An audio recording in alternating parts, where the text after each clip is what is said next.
Hi students, welcome back. So in last class we discussed about the introduction about isomers. So let us recall the definition of isomers once again. So isomers can be defined as the compounds which have the same molecular formula but different structural formula and thus different properties.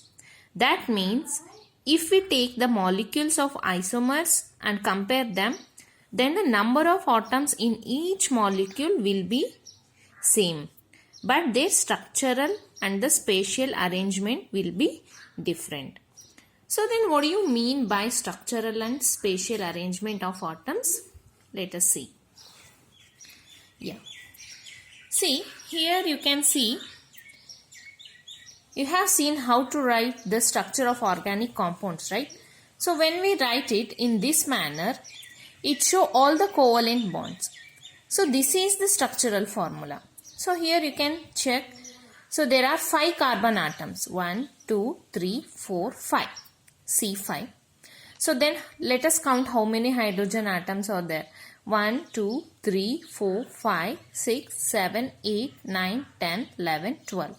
So this is the molecular formula, that is C5H12, and this is the structural formula. Similarly, we can use the abbreviated or the condensed formula for this structural formula. So this is how we write. So this is the abbreviated or condensed formula of this structure. So again you can count here 1, 2, 3, 4, 5, that is C5. 3, 4, 5, 6, 7, 8, 9, 10, 11, 12. Yes, here you can observe again the molecular formula remains same.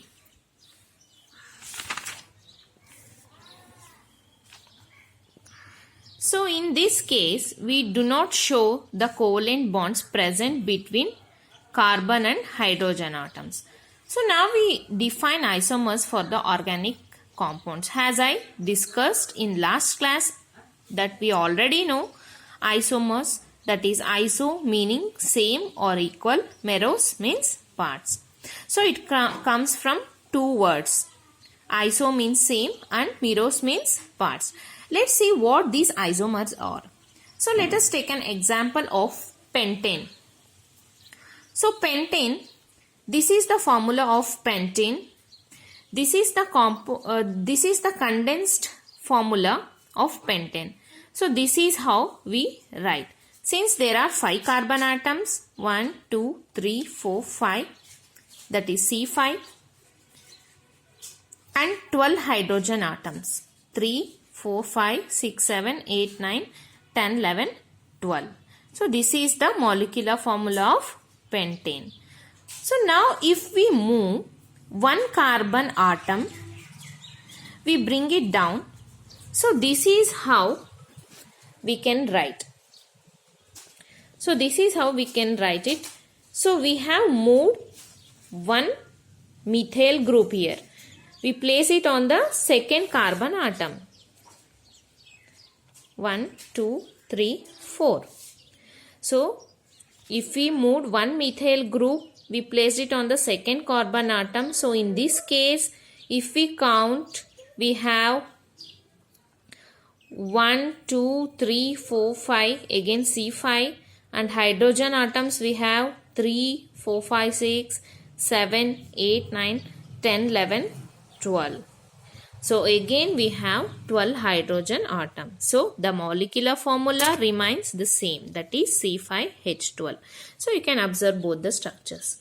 So this is the condensed or abbreviated form of the pentane, and this is the changed structural formula.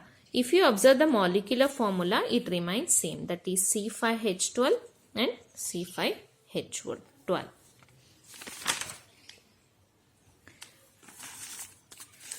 So but in first case, we had a pentane, right, that is in abbreviated form. If we see the UPAC name of this compound, we get 2-methyl butane. 1, 2, 3, 4. So it is in second position. That's why 2 methyl group is there.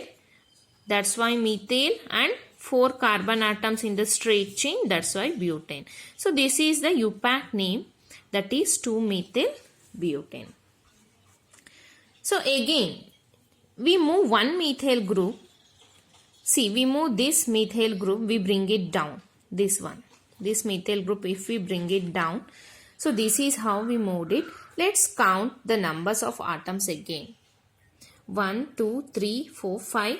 C5, that is carbon atoms, 5 number. And again, let's count the hydrogen, that is 1, 2, 3, 4, 5, 6, 7, 8, 9, 10, 11, 12. That is H12. So again here, in all the 3 cases, we